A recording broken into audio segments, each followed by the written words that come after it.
Olá, seja bem-vindo a mais uma aula de Química do IFES Campos de Alegre. Nessa aula nós vamos dar continuidade ao conteúdo de equilíbrio químico e iônico. Eu vou fechar o vídeo, nós vamos ficar somente com o áudio e os slides por enquanto, tá bem? Eu espero que você goste da aula. Bom, nós vamos falar sobre hidrólise salina. A hidrólise salina, ela ocorre quando nós dissolvemos um sal em água e os íons desse sal eles reagem com a água e vão formar um ácido fraco ou uma base fraca. Então vejam bem, ao preparar uma solução salina, o sal ele sofre dissociação iônica, ele se separa, forma íons, libera cátions e ânions. E a maioria dos sais eles são muito solúveis em água. E aí então o que acontece? Os cátions eles reagem com a água e aí vão formar íons H+, que vão aumentar a acidez da solução, né? E os ânions, eles reagem com água, formando íons OH-, íons hidroxila, e vão diminuir a acidez da solução, vão aumentar a basicidade ou alcalinidade.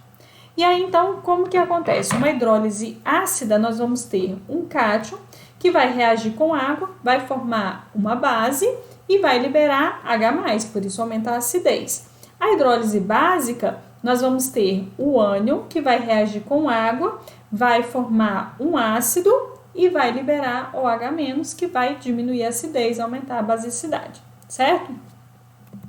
Bom, e aí analisando o cátion proveniente da base e o ânion proveniente do ácido, nós vamos ter, que vão constituir o sal dissolvido, nós vamos poder prever o pH da solução, se o pH da solução é ácido, básico ou neutro.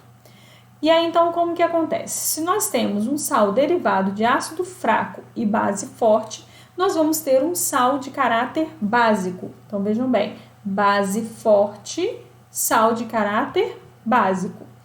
E aí, o pH da solução vai ser maior do que 7. Então, por exemplo, se nós temos NaCN, que vai se dissociar em Na+, e Cn-, nós temos o quê? Que o Na+, ele é derivado de uma base forte, que é o NaOH, e o Cn- é derivado de um ácido fraco, que é o HCN, o ácido cianídrico. E aí, então, o íon derivado do ácido fraco, que nesse caso é o HCN, então o ânion derivado do HCN, que vai ser o Cn-, ele vai hidrolisar, ele vai sofrer hidrólise. O que é hidrólise? É se juntar com água, hidroágua, certo? Então, ele vai se juntar com água e vai formar o ácido e vai liberar o OH-, que é a hidroxila, e vai fazer com que a solução esteja mais básica, certo? E aí, nós temos uma nova constante, Kw, que é a constante de hidrólise. Na constante de hidrólise não vai entrar a molécula de água. E aí, então, nós vamos ter produto sobre reagente, como a gente já fazia anteriormente. A liberação do OH, que é responsável pelo caráter básico, então, da solução, pH maior do que 7, ok? E quando nós tivermos um sal derivado de ácido forte e base fraca, nós vamos ter um sal de caráter ácido. Então, ó, ácido forte, sal de caráter ácido. pH da solução menor do que 7. Então, por exemplo, NH4Cl, que vai se dissociar em NH4+, e Cl-. O NH4 é proveniente de uma base fraca e o Cl- proveniente de um ácido forte, que é o HCl. E aí o íon derivado da base fraca é que vai sofrer hidrólise, que então o NH+. NH+ vai se juntar com água, vai formar NH4OH e vai liberar H+. E aí então nós temos uma solução ácida. KH, que é a constante de hidrólise, né? Não vai entrar a molécula de água, certo? Então, produto sobre reagente. A liberação do H+, que é responsável pelo caráter ácido, pH menor do que 7. Quando o cátion hidrolisa, vai ocorrer liberação de H+. Ó. Cátion hidrolisou, libera H+, deixa o meio ácido.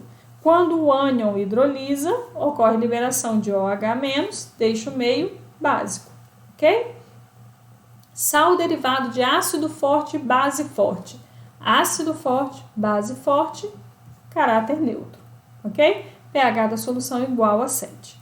E aí nós temos aqui, ó, Na+ e Cl-, o Na vem do Na ao H e o Cl- vem do HCl. Os íons, então, não vão sofrer hidrólise, e aí, então, o pH não se altera, beleza? O sal derivado de ácido fraco e base fraca. Quem vai determinar o pH do meio é o Ka do ácido ou o Kb da base. Quando o Ka ele for maior do que o Kb, quando Ka for maior do que Kb, nós temos um sal de caráter ácido. Quando Ka for menor do que Kb, nós temos sal de caráter básico. Quando Ka for igual ao Kb, sal de caráter neutro, ok? Então, aqui, por exemplo, que nós temos o NH4 derivado de base fraca e o CN de ácido fraco, ocorre a hidrólise dos dois íons, quem determina é o Ka ou o Kb, que vai determinar o pH do meio. Relação entre Ka, Kb, Kw e KH. Quando nós tivermos um sal derivado de ácido fraco e base forte, KH vai ser igual a Kw sobre Ka. Sal derivado de ácido forte e base fraca, KH vai ser igual a Kw sobre Kb. Sal derivado de ácido fraco e base fraca, KH é igual a Kw dividido por Ka vezes Kb. É importante lembrar que o componente fraco do sal sofre hidrólise e que o componente forte do sal determina o caráter básico, ácido ou neutro da solução. Então, para essa aula era isso. Nós encerramos aqui o conteúdo de equilíbrio iônico, certo? E damos continuidade, né, na próxima aula. Vamos iniciar o conteúdo de eletroquímica, tá bem? Um abraço, fica com Deus e até a próxima.